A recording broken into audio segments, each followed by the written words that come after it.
Hello and welcome to Creative Kids. Today we're going to be making pictures through our windows. You're going to need colouring things, pencil, crayons, pastels, and if you can, it would be great to take a photo of your window like I have here. So watch the video in a sec and find out how to do it. I really enjoyed India's line drawing video last week. It was great. And the whole idea of keeping your pen on the page and not taking it off, I saw some really fantastic examples of those pieces. When I was looking at the lovely picture of a flower pot, it reminded me of an artist that we have in the art gallery and museum, and that's somebody called Tessa Beaver. Now Tessa is one of the stars of our art gallery and museum, and at one point lived in Leamington, and she very often painted or made prints. She was most famous for her prints of trees, and she did this amazing piece called the Weeping Beech Tree, which I'm going to show you a picture of in a few minutes.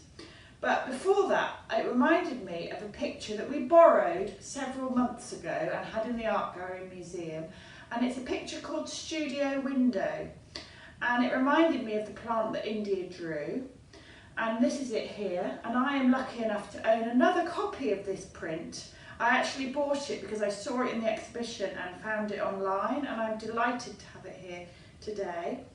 And I just love the way that Tessa Beaver draws plants, trees and branches. The way that she draws winter branches with no leaves on them or just a few leaves is absolutely astonishing.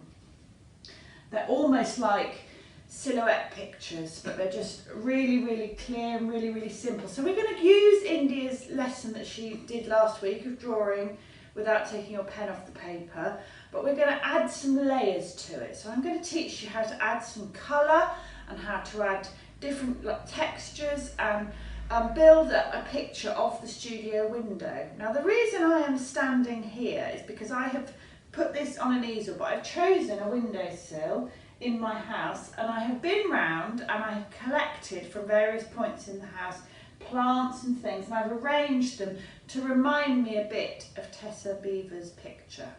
So I'm sort of copying her idea, and I'm hoping that I can really try and draw the plants like she does, and then I've got a tree in the background in my garden. Now if you look at her picture closely, it's actually very simple colours behind, and in fact in her picture there's really only green and brown and this sort of orange colour, so it's really very simple. Actually you realise when you start trying to draw that the simplest things are often the most difficult. But hopefully we're going to have some fun, and I'm going to show you step by step how I had a go at doing my studio window. Hope you enjoy.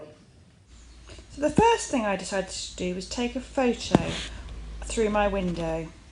I then got ready with pastels and crayons. You can basically use whatever you can find at home, it doesn't really matter. The first thing I did was look at my picture and try and pick out some of the big shapes in the background. So I started with black and white pastel, and I started trying to block out shapes. You can see it's very simple. I've just done red and green to represent the green that I can see of the trees and the red of the house that I can see in the background in the photo. Then I started doing what we did last week and trying to draw the plants and the things on the windowsill without lifting my pencil from the paper.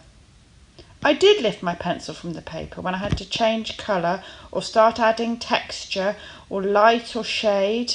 It almost looks like I've been scribbling, but when you keep scribbling layer over layer, you eventually start to build up a picture. I started to play. I thought, I'm going to add a bit of blue. There wasn't actually any blue really in the picture, but it seemed to make a difference.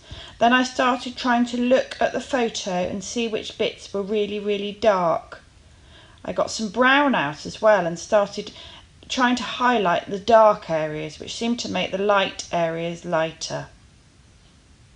So I was finished, and I thought, just for fun, I'm going to make a frame.